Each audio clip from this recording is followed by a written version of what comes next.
ఈ వైన్ షాపులను కూడా రావడం జరిగింది. ఇప్పుడు తెలుస్తుంది నాకు, ఎందుకంటే నా పక్కన కూర్చొని నా ఇంట్లో వీడియో తీశారు కాబట్టి. అయితే నేను వాళ్ళతో మాట్లాడే సందర్భంలో మరి ఎవరు తీసిండో నాకు తెలియదు. నేను వాళ్ళు వస్తే నా ఇంట్లో వాళ్ళకు ఛాయ్ ఇచ్చి మంచినీళ్ళు ఇచ్చి మరే చేసి నా దగ్గర కూర్చొని పెట్టుకున్నాను. ఏ ఎమ్మెల్యే కూడా కూర్చొని పెట్టుకోడు. వీళ్ళు నా దగ్గర కూర్చొని పెట్టుకుంటే నేను ఛాయ్ ఇస్తే నా ఛాయల్ని ఇసం పోసిరు, వాళ్ళని ఛాయ్ ఆగిపోయారు. ఇది తీన్మార్ మాలిగాడు చేసిన లెక్క. ఇది వాని మనసులు ఇవాళ ఒక మందుల సామెలంటోడు నికారసన ఉద్యమకారుణ్ణి ఇవాళ తుంగతుర్తి ప్రజలు నన్ను దీవించి ఈ విధంగా గెలిపించారు. నన్ను డ్యామేజ్ చేయడానికి, నా మీద బ్లాక్మెయిల్ చేసి నాతో డబ్బులు తీసుకోవడానికి టీఆర్ఎస్తో కుమ్మక్కై నేను లిక్కర్ దందా చేసినా, లేక మూల దందా చేసినా, ఏం దందా చేస్తా నేను?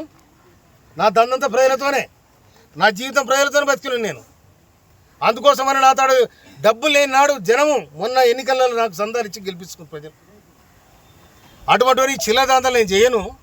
కానీ చిల్లరేసాలు వేసి ఇవాళ ఎవడైతే నా మీద వీడియో తీసుండో వాడు పోయి ఇవాళ తీర్మానం మళ్ళీ స్టూడియోలో కూర్చున్నాను. మరి అతను చేయించినాడు అనుకోవాలా, ఎవరు చేయించినాడు అనుకోవాలా నేను? అందుకోసం దీన్ని చట్టపరంగా ఇవాళ ఒక దళితుడు, ఒక మాదిగ వ్యక్తి రాష్ట్ర ప్రభుత్వంలో ఉండడం ఇష్టం లేదా? బీసీలు అంటారు, ఎస్సీలు అంటారు, ఎస్టీలు అంటారు, సామాజిక న్యాయం. ఎక్కడ పోయినా సామాజిక న్యాయం ఇదేనా? బ్లాక్ మెయిల్ రాజకీయాలా సామాజిక న్యాయం ఇదేనా? ఇది కాదు కదా. సమాజం ఏమనుకోవాలి? దమ్ముంటే తుంగతుర్తి గడ్డ మీదరా, తుంగతుర్తి గడ్డ మీదకి వచ్చి ఇవాళ నేను చేసింది నాకు చెప్పాలి. లేకపోతే దీని చట్టపరంగా నేను తప్పకుండా చర్య తీసుకోవడానికి ప్రభుత్వాన్ని విజ్ఞప్తి చేస్తాను. నా ఇంట్లో తిని నా ఇంట్లో ఈసం పోతే ఇంతకంటే ద్రోహం ఏముంటుంది? వాటిని నాకు ఫోన్ చేసి ఇంకా నీ వీడియోలు ఉన్నాయంటే, వీడియోలు అన్నీ మంచి నూక్కోరా నువ్వు, అన్నీ మంచి నూక్కో, ఏడు నూక్కూడా నూక్కో కొడక. మళ్ళీ కనుక ఇది వస్తే తొక్కి నేను కథరేలు తొక్కబో చూసుకో. నేను మందుల సాబరెడ్డి ఏమనుకున్నారు మీరు? నేను మా కార్యకర్తలు దాచుకుంటే న్యాయం కోసం తుంగతుర్తి పోరుగడ్డ కొట్టని గడ్డ ఇది. కానీ మమ్మల్ని బ్లాక్మెయిల్ చేసి, మమ్మల్ని చీటింగ్ చేసి నా ఇంటికి వచ్చి నా దగ్గర తిని నాకు వీడియో తీపిస్తారా మీరు? నేను ఇవాళ సమాజంలో ఒక మార్పు రావాలి, గుర్తింపు రావాలి, ఒక సమాజం ఈ విధంగా ఉండాలని ఇవాళ కాంగ్రెస్ ప్రభుత్వం, ఇవాళ రేవంత్ రెడ్డి ప్రభుత్వం మేము విజ్ఞప్తి చేస్తే మాకు ఏబిసిడి వర్గీకరణ చేసింది. మాదిగ మంత్రి కావాలని కొట్లాడినా మేము. కొట్లాడి అధిష్టానం పోయి ఇవాళ మాదిగ మంత్రిని తీసుకొచ్చిన వాళ్ళ ప్రధాన పాత్ర వహించిన నేను. నా తమ్ముడు ఎమ్మెల్యేలు అందరిని అక్కడ చిన్నోళ్ళు, నేను చెప్తే వినరు వాళ్ళు.